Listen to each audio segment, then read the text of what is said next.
ओम गणेशाय नमः। प्यारे भक्तों, आज बुधवार के दिन आप सभी रसपान करेंगे। बुधवार गणेश भगवान जी की व्रत कथा। एक गांव में माँ बेटी रहती थी। एक दिन वह अपनी माँ से कहने लगी कि गांव के सब लोग गणेश मेला देखने जा रहे हैं, मैं भी मेला देखने जाऊंगी। माँ ने कहा कि वहाँ बहुत भीड़ होगी, कहीं गिर जाओगी तो चोट लगेगी। लड़की ने माँ की बात न सुनी और मेला देखने चल पड़ी। माँ ने जाने से पहले बेटी को 2 लड्डू दिए और 1 घंटी में पानी दिया। माँ ने कहा कि 1 लड्डू तो गणेश जी को खिला देना और थोड़ा पानी पिला देना, दूसरा लड्डू तुम खा लेना और बचा पानी भी पी लेना। लड़की मेले में चली गई। मेला खत्म होने पर सभी गांव वाले वापस आ गए, लेकिन लड़की नहीं आई। लड़की मेले में गणेश जी के पास बैठ गई और कहने लगी कि 1 लड्डू और पानी गणेश जी तुम्हारे लिए और 1 लड्डू और बाकी बचा पानी मेरे लिए। इस तरह कहते कहते सारी रात बीत गई। गणेश जी ये देखकर सोचने लगे कि अगर मैंने 1 लड्डू और पानी नहीं पिया तो यह अपने घर नहीं जाएगी। यह सोचकर गणेश जी एक लड़के के भेष में आए और उससे 1 लड्डू लेकर खा लिया और साथ ही थोड़ा पानी भी पी लिया। फिर वह कहने लगे कि मांगो, तुम क्या मांगती हो। लड़की मन में सोचने लगी कि क्या मांगू, अन्न मांगू या धन मांगू या अपने लिए अच्छा वर मांगू या खेत मांगू या महल मांगू। वह मन में सोच रही थी तो गणेश जी उसकी मन की बात को जान गए। वह लड़की से बोले कि तुम अपने घर जाओ और तुमने जो भी अपने मन में सोचा है वह सब तुम्हें मिलेगा। लड़की घर पहुंची तो माँ ने पूछा कि इतनी देर कैसे हो गई। बेटी ने कहा कि आपने जैसा कहा था मैंने वैसा ही किया है। और देखते ही देखते जो भी लड़की ने सोचा था वह सब कुछ हो गया। प्रेम से बोलिए गणेश भगवान की जय। एक समय की बात है कि साहूकार अपनी पत्नी को लाने के लिए अपने ससुराल गया। कुछ दिन रहने के बाद उसने अपनी पत्नी के साथ अपने घर आने की सोची। दुर्भाग्य से उस दिन बुधवार का दिन था। लड़की के परिवार वालों ने कहा कि आज बुधवार का दिन है, जो कि किसी कार्य हेतु शुभ नहीं माना जाता है, इसलिए आज तुम मत जाओ। किंतु साहूकार ने किसी की एक ना मानी और पत्नी समेत अपने ससुराल से घर को प्रस्थान किया। रास्ते में साहूकार की पत्नी को प्यास लगी। उसने साहूकारनी से कहा, तुम बैलगाड़ी में ही बैठो, मैं पानी लेकर आता हूँ। जब वो पानी लेकर आया तो उसने देखा कि उसका शक्ल का एक आदमी उसके पत्नी के साथ बैठा है। तब उसने जाकर उस पुरुष से पूछा, तुम कौन हो। तब उसने कहा, मैं साहूकार हूँ।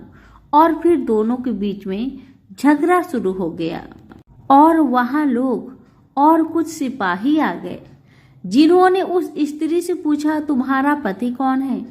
तब वो इसका उत्तर न दे सकी और साहूकार अपने मन में कहने लगा कि ये प्रभु, कैसा लीला है आपका।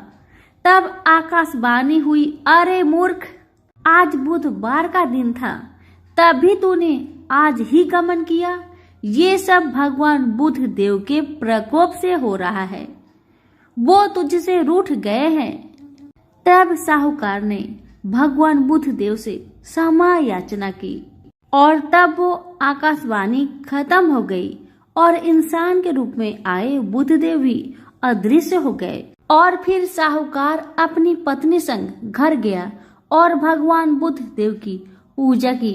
जो भी इस व्रत कथा को सुनता है उसको बुधवार की यात्रा करने का पाप नहीं लगता है। प्रेम से बोलिए बुध देव की जय हो। प्रेम से बोलिए गणेश जी महाराज की जय। एक समय की बात है, एक भाई बहन रहते थे। बहन का नियम था कि वह अपने भाई का चेहरा देख के ही खाना खाती थी। हर रोज वह सुबह उठती थी और जल्दी जल्दी सारा काम करके अपने भाई का मुंह देखने के लिए उसके घर जाती थी। एक दिन रास्ते में एक पीपल के नीचे गणेश जी की मूर्ति रखी थी। उसने भगवान के सामने हाथ जोड़कर कहा कि मेरे जैसा अमर सुहाग और मेरे जैसा अमर पिहर सबको दीजिए। यह कहकर वह आगे बढ़ जाती है। जंगल के झाड़ियों के कांटे उसके पैरों में चुभा करते जाते थे। एक दिन भाई के घर बहन पहुंची और भाई का मुख देखकर बैठ गई तो भाभी ने पूछा, पैरों में क्या हो गया है? यह सुनकर उसने भाभी को जवाब दिया कि रास्ते में जंगल के झाड़ियों के गिरे हुए कांटे पाँव में चुभ गए हैं। जब वह वापस अपने घर आ जाए तब भाभी ने अपने पति से कहा कि रास्ते को साफ करवा दो, आपकी बहन के पाँव में बहुत सारे कांटे चुभ गए हैं। भाई ने तब कुल्हाड़ी लेकर सारी झाड़ियों को काटकर रास्ता साफ कर दिया, जिससे गणेश जी का स्थान भी वहां से हट गया। यह देखकर भगवान गुस्सा हो गए और उसके भाई के प्राण हर लिए। लोग अंतिम संस्कार के लिए जब भाई को ले जा रहे थे तब उसकी भाभी रोते हुए लोगों से कही, थोड़ी देर रुक जाओ, उसकी बहन आने वाली है, वह अपने भाई का मुख देखे बिना नहीं रह सकती, उसका यह नियम है। तब लोगों ने कहा, आज तो देख लेगी पर कल कैसे देखेगी? रोज दिन की तरह बहन अपने भाई का मुंह देखने के लिए जंगल में निकली। तब जंगल में उसने देखा कि सारा रास्ता साफ किया हुआ है। जब वह आगे बढ़ी तो उसने देखा कि सिद्धि विनायक को भी वहां से हटा दिया गया है।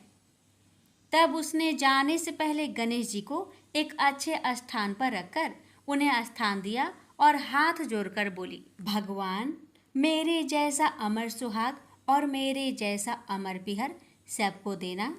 और फिर बोलकर आगे निकल गई। भगवान तब सोचने लगे, अगर इसकी नहीं सुनी तो हमें कौन मानेगा, हमें कौन पूजेगा?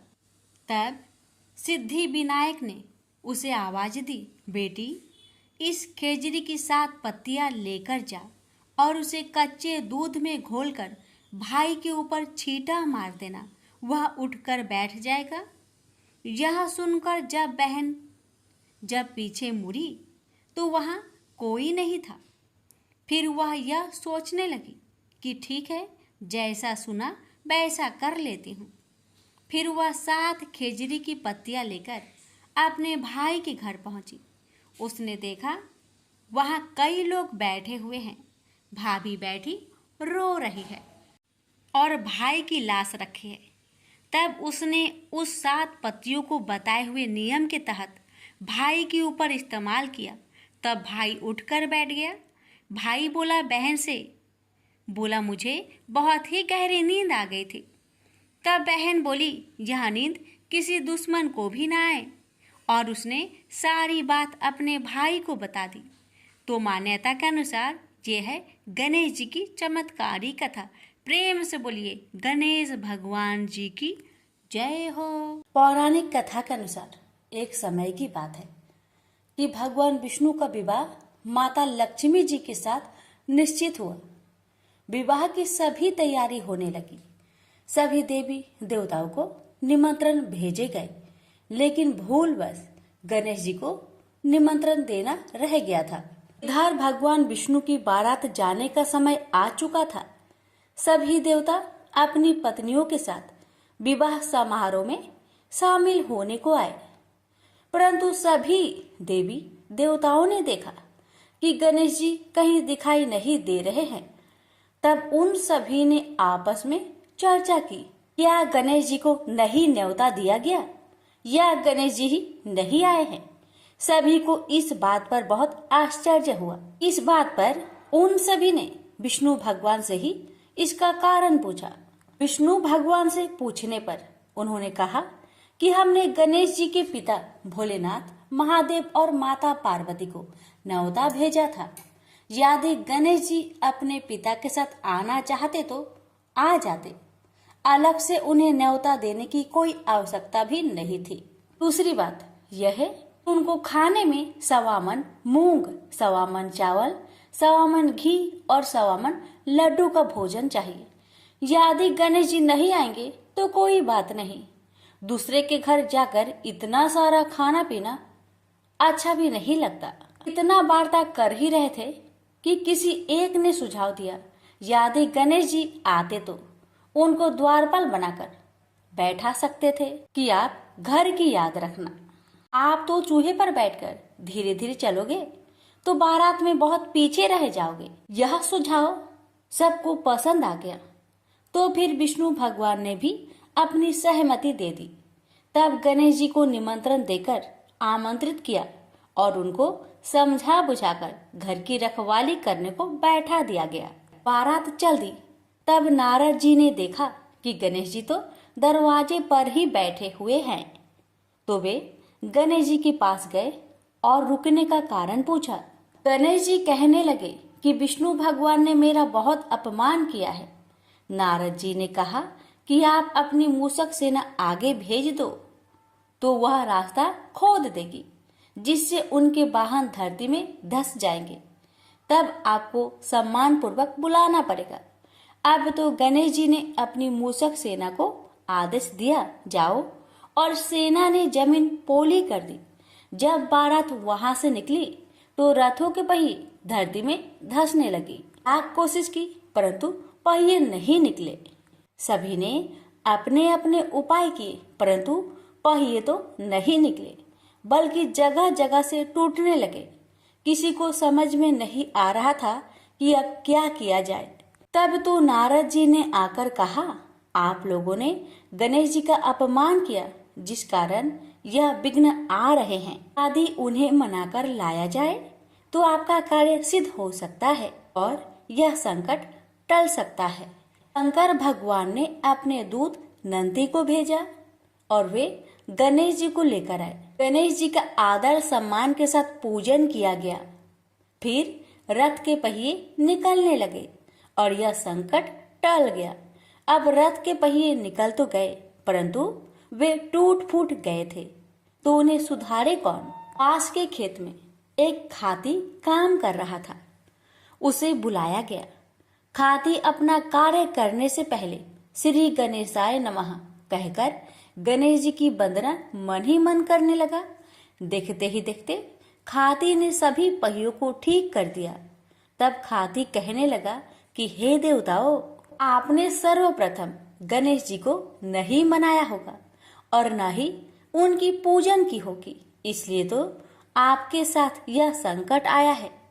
मैं तो मूर्ख अज्ञानी हूँ, फिर भी पहले गणेश जी को पूजते हैं, उनका ध्यान करते हैं। आप लोग तो देवगण हैं, फिर भी आप गणेश जी को कैसे भूल गए। अब आप लोग भगवान श्री गणेश जी की जय बोलकर जाए तो आपके सब काम बन जाएंगे और कोई संकट भी नहीं आएगा। ऐसा कहते हुए बारात वहां से चल दी और विष्णु भगवान का लक्ष्मी जी के साथ विवाह संपन्न करा के सभी सकुशल घर लौट आए। हे गणेश जी महाराज, आपने विष्णु को जैसा कारज सरियो ऐसा कारज सबको सिद्ध करिजो। बोलिए गजानन भगवान की जय। बहुत समय पहले की बात है। किसी गांव के बाहर एक बरगद का पेड़ था, जिसके पास ही गणेश जी का एक छोटा सा मंदिर था। गांव में और मंदिर नहीं थे, इसलिए सब लोग इसी मंदिर में आकर पूजा किया करते थे। गांव में एक भिखारी भी रहता था। भीख मांगना ही उसका काम था। गांव छोटा सा था। भिखारी को काफी भीख नहीं मिलती थी, इसलिए यह और कोई उपाय न देखकर मंदिर के दरवाजे पर बैठने लगा। सोचने लगा कि लोग यहाँ धर्म करने आते हैं और नहीं तो सही पेट भरने लायक भीख तो मिल जाया करेगी। भिखारी दिन भर मंदिर के दरवाजे पर बैठा रहता और जब वहाँ किसी को आते देखता तो शिव शिव रटने लगता। इस तरह बेचारा दिन भर गणेश जी और शिव जी का नाम जपता रहता था, मगर शाम तक उसे भीख मिलती थी। फिर 2-4 मुट्ठी अन्न और कुछ फल मूल और कभी कभी 4-6 पैसे मिलते थे। हालांकि इतनी थोड़ी आमदनी से किसी की गुजर कैसे हो सकती है। फिर भिखारी को अपना ही नहीं बल्कि अपनी बेटी की भी चिंता करनी पड़ती थी। उसकी बेटी का नाम था कमला और वह बड़ी चतुर और बड़ी समझदार थी। मगर चतुराई और समझदारी से तो पेट की आग नहीं बुझती, उसे तो भोजन चाहिए। इसलिए कमला कभी कभी अपने बाप को भोजन पाने के लिए तंग करने लगती थी। उस वक्त भिखारी के दिल पर बड़ी चोट लगती, उसकी आंखें भर आती थी। वह चिंता के समुद्र में डूब उतरने लगता था। गर्मी के दिन थे, दोपहर का समय था। ऊपर आसमान और नीचे धरती धक धक जल रही थी। चारों तरफ सन्नाटा छा रहा था। ऐसे ही समय में महादेव पार्वती लोगों का सुख दुख देखने इस संसार में आए। चलते चलते वे उसी गांव में पहुंचे और गणेश जी के मंदिर के सामने से निकले। भिखारी उन्हें आते देख ओम नमः शिवाय की रटना रटने लगा। भिखारी की यह हालत देख पार्वती जी को बड़ी दया आई। उन्होंने महादेव जी से कहा, भगवान इस भिखारी की तरफ भी तो देखिए, बेचारा कितना दुखी है। देखिए तो कितने प्रेम से आपका नाम जप रहा है और आप भगवान कितने कठोर है। आपको क्या इस भिखारी पर दया नहीं आई? मैंने सुना था कि लोग बड़े पापी हो गए हैं, वो देवताओं का पूजा नहीं करते, मगर नहीं, आज मुझे मालूम हुआ कि इसमें उनका कोई अपराध नहीं, सब तो देवताओं का अपराध ही है। आप इसी भिखारी को ले लीजिए। बेचारा को आपका नाम लेते लेते बरसों बीत गए, इतने पर भी अभागा पेट भर भोजन तक नहीं पाता। जब देवता ही ऐसे कठोर हो जाएंगे तब कोई काहे उनकी पूजा करेगा। महादेव जी को पार्वती जी की बात लग गई। भगवान बोले, देवी आप असल बात क्या है नहीं जानती और आप जान भी नहीं सकती, क्योंकि आपका हृदय ही इतना कोमल है कि मैं कहता हूँ देवी आप जिद ना करें, जो हो रहा है उसे होने दीजिए। देवी ने एक ना सुना तो भगवान ने कहा, ठीक है तो मैं आज इस भिखारी के लिए कुछ बंदोबस्त करा देता हूँ, जिससे इस भिखारी का दुख दूर हो जाएगा। इतना कहकर महादेव जी पार्वती जी के साथ मंदिर में पहुँचे। माता पिता को आते देख गणेश जी उठकर खड़े हो गए। उन्होंने बड़े प्रेम से माता पिता को प्रणाम किया। महादेव जी ने गणेश जी को आशीर्वाद दिया और कहा, देखो बेटा, यह भिखारी बरसों से तुम्हारे द्वार पर बैठा है, मेरा नाम जपा करता है, मगर तुमने अब तक इस पर दया क्यों नहीं किया? अब ऐसा कुछ उपाय करो जिससे इस बेचारे का दुख दूर हो जाए। गणेश जी ने हाथ जोड़कर उत्तर दिया, अच्छी बात है पिताजी, 7 दिन के भीतर उसका दुख दूर हो जाएगा, उसे कहीं न कहीं से 2 लाख रुपए मिल जाएंगे। गणेश जी का उत्तर सुनकर महादेव पार्वती आगे को चल गए। इसी समय एक बनिया मंदिर में पूजा करने आया था। वह आड़ में छिपा छिपा महादेव जी और गणेश जी की बातें सुन रहा था। उसने सोचा, ये तो बहुत अच्छा मौका है, यदि थोड़ी चतुराई से काम लूं तो सहज ही 2 लाख का मालिक मैं हो सकता हूँ। बस वह बड़ी खुशी से भिखारी के सामने पहुंचा और उसे प्रणाम कर एक तरफ बैठ गया। भिखारी को आज तक किसी ने प्रणाम नहीं किया था, न कोई उसके पास आकर बैठा ही था। बनिए की इस काम से भिखारी ने समझा कि यह बेशक कोई भला मानुष है। वह मन ही मन प्रसन्न हुआ और बनिए से बोला, बाबा आप बहुत दयालु जान पड़ते हैं, कहिए मेरे पास आने की कृपा क्यों कर हुई? आप नहीं जानते मैं गरीब भिखारी हूँ। बनिए को तो अपना मतलब गांठना था। मीठेपन से बोला, आप भिखारी है? कौन कहता है कि आप भिखारी है? मुझे अच्छी तरह मालूम है कि आप एक पहुंचे हुए महात्मा हैं और आपके दर्शन से लोगों के पाप दूर हो जाते हैं। मैं भी आपके दर्शन करने चला आया हूँ। मुझे आपसे कुछ पूछना है, यदि आज्ञा दो तो पूछो। भिखारी खुशी से बोला, पूछिए। बनिया बोला, भला दिन भर आपको कितनी भीख मिल जाती है? भिखारी बोला, भाई मिलने की क्यों पूछते हो, यहाँ तो पेट की भी लाले पड़े रहते हैं। रोजाना 2-4 मुट्ठी अन्न मिल जाता है, कभी 2-4 पैसे भी मिल जाते हैं, किसी तरह दिन काट लेता हूँ। बनिया कहने लगा, राम राम, आप जैसे महात्मा और यह कष्ट, इस गांव के आदमी भी क्या आदमी हैं, आपकी थोड़ी सी सहायता नहीं कर सकते? आप कैसे यह कष्ट सह लेते हैं? मुझे तो आप पर बड़ी दया आती है। मेरे जी में आता है कि मैं आपकी कुछ सेवा करूं, पर कहने में डर मालूम होता है। भिखारी बोला, आप मेरी सहायता कर सकते हैं? अब बनिया हंसते हुए बोला, मेरी इतनी हैसियत कहाँ है जो आपकी कुछ सेवा कर सकूं, मगर एक बात है, आज से 7 दिन तक आपको जो कुछ भी मिले वह मुझे दे दीजिए, बदले में आपको मैं 100 रुपया दे दूंगा। 100 रुपये के नाम सुनते ही भिखारी मारे खुशी के उछल पड़ा। उसने सोचा, अगर 100 रुपये मिल जाए तो क्या कहना, यहाँ तो 7 दिन में 7 आने के सामान भी न मिले, तब तो 100 रुपये छोड़ देना सरासर बेवकूफी होगी, पूरा गधापन है। मगर इसी समय उसे लड़की की ख्याल आ गई। उसने सोचा, अगर मैं 100 रुपया लेकर घर पहुंचा और मेरी बिटिया रानी गुस्सा करने लगी तो पहले मैं उसकी सलाह ले लेता हूँ। बस यही विचार में आते ही उसने बनिए को जवाब दिया, आपने मुझ पर बड़ी कृपा की, मगर मैं अभी कुछ नहीं कह सकता, सोच विचार करके कल कहूँगा। जब बनिया चला गया तब भिखारी ने अपनी बिटिया को बुलाया और उससे सब हाल कह सुनाया। चतुर बिटिया कमला ने फौरन समझ गई कि इसमें जरूर कोई बनिए की शैतानी है। उसने पिता से कहा, बनिया बिना फायदे के क्यों 100 रुपये देने चला? खैर कोई बात नहीं पिताजी, मैं कल उस बनिए से बातें तय कर लूंगी, मगर आप बीच में कुछ ना बोलना। उधर बनिए का बुरा हाल था, रात भर उसके पेट में चूहे उछलते रहे। बड़ी मुश्किल से सवेरा हुआ, बनिए की जान में जान आई। वह हाथ मुंह धोते ही भिखारी के पास आ पहुंचा और छूटते ही बोला, क्या विचार किया आपने? कमला भी बनिए से निपटने को तैयार बैठी थी। बनिए की बात सुनते ही उसने जवाब दिया, सेठ जी, हम लोगों ने विचार किया, भला 100 रुपये में क्या होता है, इतना सस्ता सौदा होना मुश्किल है, माफ कीजिए।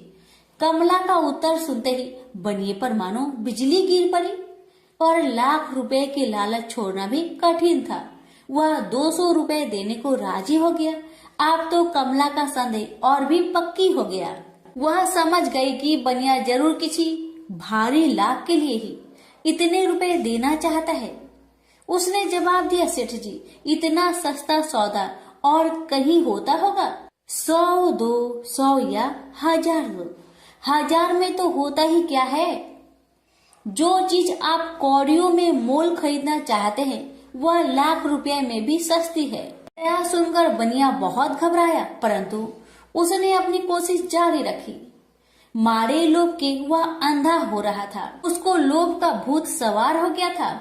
उसने 100 दो, 100 से बढ़कर अंत में 50,000 लगा दिए। अब कमला ने सोचा, इतने रुपए थोड़े नहीं होते। अब बिटिया कमला ने सोचा, इतने बड़े रकम को छोड़ना ठीक नहीं है। उसने बनिए से कहा, खैर आप नहीं मानते तो मैं ही आपकी बात मान लेती हूँ, मगर शर्त यह है कि रुपए अभी मिलने चाहिए। ये शर्तें मंजूर करने में बनिए को क्या उजर थी। वह खुशी खुशी घर लौटा। उसने सोचा 50,000 रुपए देकर 1 लाख लेना कुछ बुरा नहीं है। 2 लाख न सही 1.5 लाख मालिक तो बन ही जाऊंगा। आहा, मेरी तकदीर भी कितनी चोखी है। 7 ही दिन में 50,000 का लाभ हो गया। उसने घर आते ही भिखारी के पास 50,000 रुपए भेज दिए। अब बनिया हर रोज भिखारी के पास आता और उसकी दिन भर की भीख घर ले आता। इस तरह 6 दिन बीत गए। अब तो बनिए को बड़ी फिक्र हुई। 7वें दिन वह फिर गणेश जी के मंदिर में पहुंचा।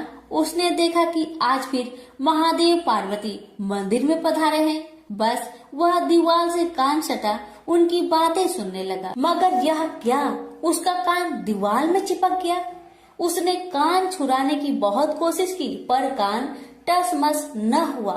तब वह दाहिने हाथ की सहायता से कान छुड़ाने लगा। इतने में हाथ भी दीवार में चिपक गया। इधर महादेव जी ने गणेश जी से पूछा, बेटा इस भिखारी के लिए कुछ इंतजाम हुआ है? गणेश जी बोले, जी हाँ, उसे 50,000 रुपए तो दिलवा दिए हैं, बाकी के लिए बनिए को दीवार से चिपका कर रखा है। यह बनिया बड़ा लोभी कंजूस है। इसने गरीबों से एक एक के 4-4 वसूल कर अपना घर बनाया है। रुपए वसूल करने में इसने गरीबी पर दया नहीं की। उनके बच्चे भूखे मरते रहे, पर इसने चौगुने रुपए वसूल करके भी संतोष नहीं किया। इस तरह इसने 1 लाख रुपए से अपनी तिजोरी भर ली है।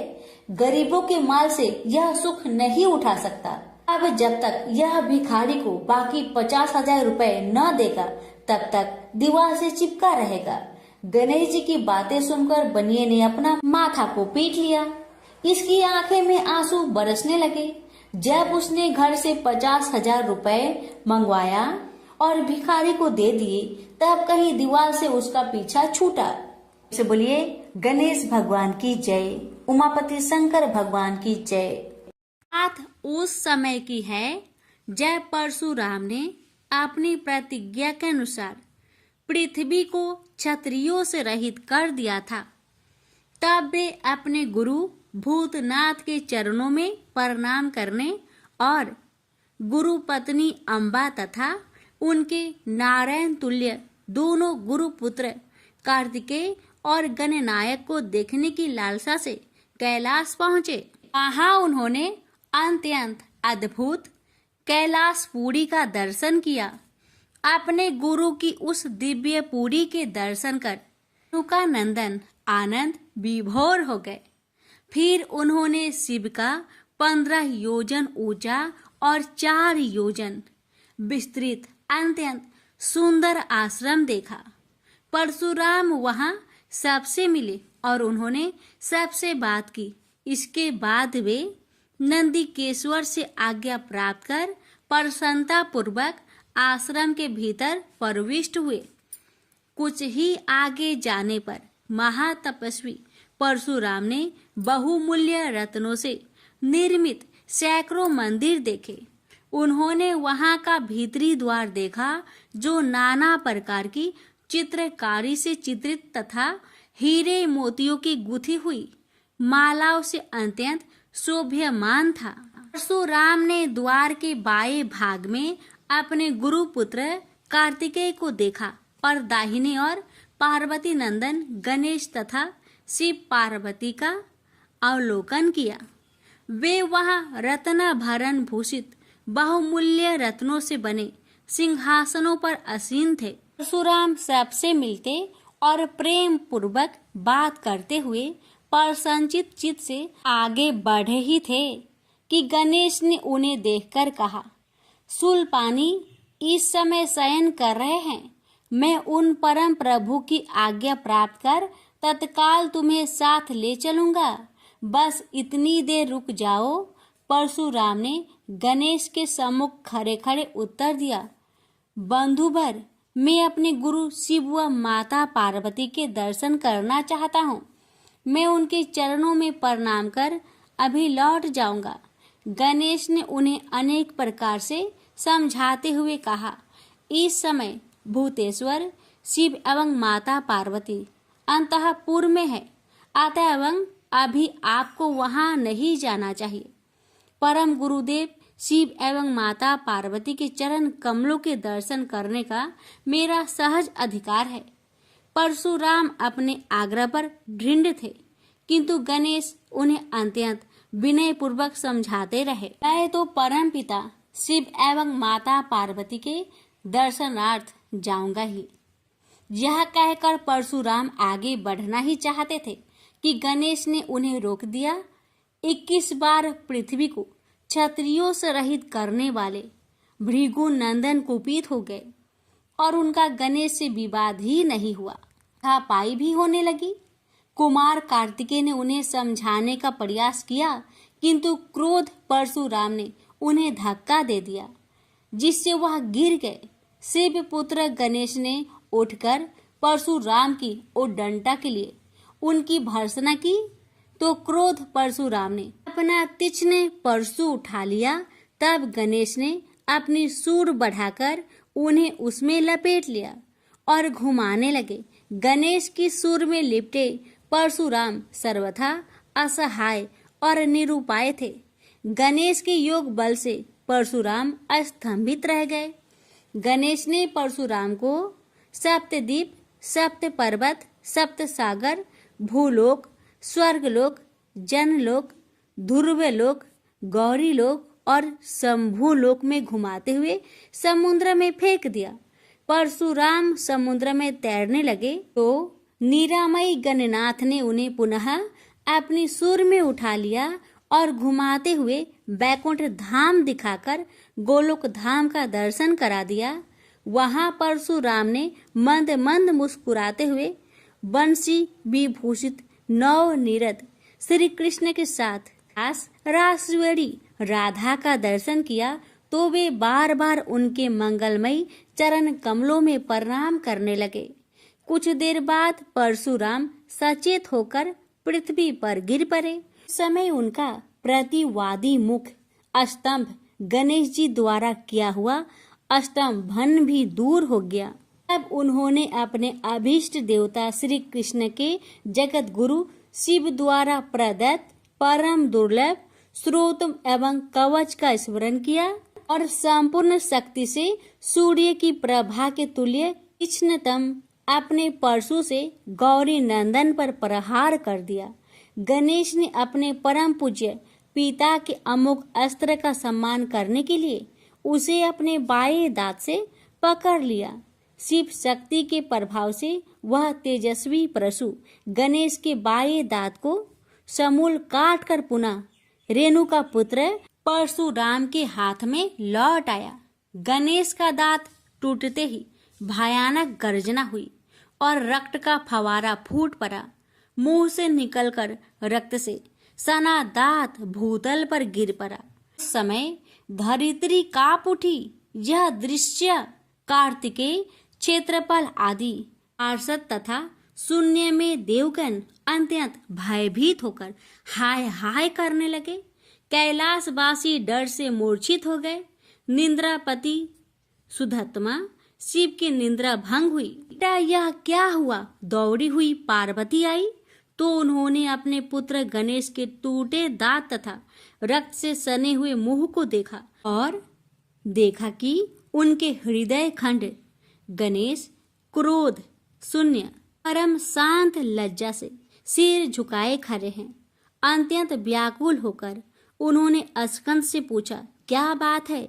यह कैसे हुआ? स्कंद द्वारा संपूर्ण वृत्तांत सुनकर पार्वती अत्यंत क्रोध हुई और अपने प्रिय पुत्र गणेश जी को सीने से लगाकर रोती हुई शिव से बोली, मेरे पुत्र गणेश और आपके शिष्य परशुराम में किसका दोष है? आप ही निर्णय करें। फिर माता पार्वती ने अपने सम्मुख परशुराम को शिव के प्रमोदक द्वारा चरण कमलों की निर्भयता पूर्वक सेवा करते हुए देखकर कहा, हे महाभाग राम, तुम योगियों के गुरु देवाधिदेव महादेव के शिष्य हो। तुम शुद्ध मन वाले हो। तुम्हारी अशुद्धता का कारण मेरी समझ में नहीं आ रहा। तुमने करुणामय गुरु से अमोघ परशु प्राप्त कर पहले तो उसकी क्षत्रिय जाति पर परीक्षा की और अब गुरु पुत्र पर परीक्षा की है। श्रुति गुरु दक्षिणा देने का निर्देश करती है और तुमने अत्यंत निर्दयता पूर्वक गुरु पुत्र का समूल एक दांत ही नष्ट कर दिया। अब इसका सिर भी काट डालो। चरमता का अमोघ परशु प्राप्त कर ले तो क्षुद्र श्रृंगाल भी वनराज को मार सकता है। इतना कहकर क्रोध से भगवती पार्वती परशुराम को मारने के लिए प्रस्तुत हो गई। भयवश परशुराम ने मन ही मन करुणा सागर गुरु को प्रणाम कर अपने इष्ट देव गोलोकनाथ श्री कृष्ण का स्मरण किया। तभी पार्वती ने अपने सम्मुख एक बौने ब्राह्मण बालक को देखा। उस पर तेजस्वी ब्राह्मण बालक को देखकर आतुरता से भगवान शंकर ने भक्ति पूर्वक मस्तक झुकाकर प्रणाम किया। उसके बाद माता पार्वती ने भी उसे प्रणाम किया। परम तेजस्वी ब्राह्मण बालक ने शिव एवं पार्वती को शुभ आशीर्वाद प्रदान किया। यह दृश्य देखकर कैलाशवासी बालक बालिकाएं भयभीत एवं चकित हो गए। फिर भगवान शंकर ने उनका पूजन किया। वे वामन भगवान रत्न सिंहासन पर विराजमान थे। उनका उत्कृष्ट तेज सर्वत्र फैल रहा था। भगवान शंकर ने मधुर शब्दों में कहा, आज मेरा परम सौभाग्य है जो आपने कृपा पूर्वक मेरे यहाँ पधारकर मुझे सेवा का अवसर प्रदान किया है। सुतोष शिव की मधुर वाणी से प्रसन्न होकर ब्राह्मण बाल रूपी स्वयं श्री हरि ने गंभीर स्वर में कहा, आप लोग की वर्तमान स्थिति जानकर मैं श्वेत द्वीप से आ रहा हूँ। मेरे भक्तों का कभी अमंगल नहीं होता। मेरा सहस्त्रसार उनके रक्षार्थ प्रतिक्षण प्रस्तुत रहता है, किंतु गुरु के रुष्ट होने पर मैं विवश हो जाता हूँ। गुरु की अवहेलना बलवती होती है। विद्या और मंत्र प्रदान करने वाला गुरु अभिष्ट देव से 100 गुना श्रेष्ठ है। गुरु से बढ़कर कोई देवता नहीं है, पार्वती से बढ़कर कोई पतिव्रता नहीं है तथा गणेश से उत्तम कोई जितेंद्रिय नहीं है। भृगु नंदन ने गुरु पत्नी एवं गुरु पुत्र की अवहेलना कर दी है। उसी का मार्जन करने के लिए मैं यहाँ उपस्थित हुआ हूँ। श्री हरि ने भगवान शंकर के बाद भगवती पार्वती से कहा, तुम जग जननी हो। तुम्हारे लिए गणेश, कार्तिकेय और परशुराम भी पुत्र तुल्य है। इन परशुराम ने स्नेह के प्रति शिव और तुम्हारे मन में भेद नहीं है। आता एवं जो उचित समझो करो। देव बड़ा प्रबल होता है। बालकों का यह विवाद तो देव दोष से ही घटित हुआ है। तुम्हारे इस प्रिय पुत्र का एक दंत नाम वेदों में प्रसिद्ध है। फिर श्री हरि ने परशुराम से कहा, राम, तुमने क्रोधवश शिवा पुत्र गणेश का दांत तोड़कर अनुचित किया है। इस कारण तुम निश्चय ही अपराधी हो। ये सर्वशक्ति स्वरूपा पार्वती प्रकृति से परे और निर्गुण है। श्री कृष्ण भी इन्हीं की शक्ति से शक्तिशाली हुए हैं। ये समस्त देवताओं की जननी है। तुम इनकी स्तुति कर इन्हें संतुष्ट करो। इतना कहकर श्री हरि बैकुंठ के लिए प्रस्थान कर गए। परशुराम ने भी स्नान कर शुद्ध वस्त्र धारण कर लिए। वह हाथ जोड़कर गुरुदेव के चरणों में प्रणाम कर सिर झुकाए जगजननी गौरी का स्तवन करने लगे। भक्तवर परशुराम के संपूर्ण अंग पुलकित थे और उनके नेत्र से अश्रु प्रवाहित हो रहे थे। इस प्रकार करुण प्रार्थना करते हुए अंत में परशुराम ने कहा, जगजननी रक्षा करो, मेरे अपराध को क्षमा कर दो। भला कहीं बच्चे के अपराध करने से माता कुपित होती है। यह कहकर परशुराम ने माता पार्वती के चरणों में प्रणाम कर अत्यंत दुखी होकर रोने लगे। परशुराम की करुण प्रार्थना से करुणामयी पार्वती का हृदय द्रवित हो गया। उन्होंने प्रीति पूर्वक परशुराम को अभय दान देते हुए कहा, बेटा अब शांत हो जाओ। आशुतोष के अनुग्रह से तुम्हारी सर्वत्र विजय हो। सर्वतरात्मा श्री हरि तुम पर सदा प्रसन्न रहे। गुरुदेव शिव में तुम्हारी भक्ति सुदृढ़ रहे। तुम अमर हो जाओ। इसी प्रकार दयामयी पार्वती ने परशुराम को आशीर्वाद दिया और वे अपने अंतपुर में चली गई।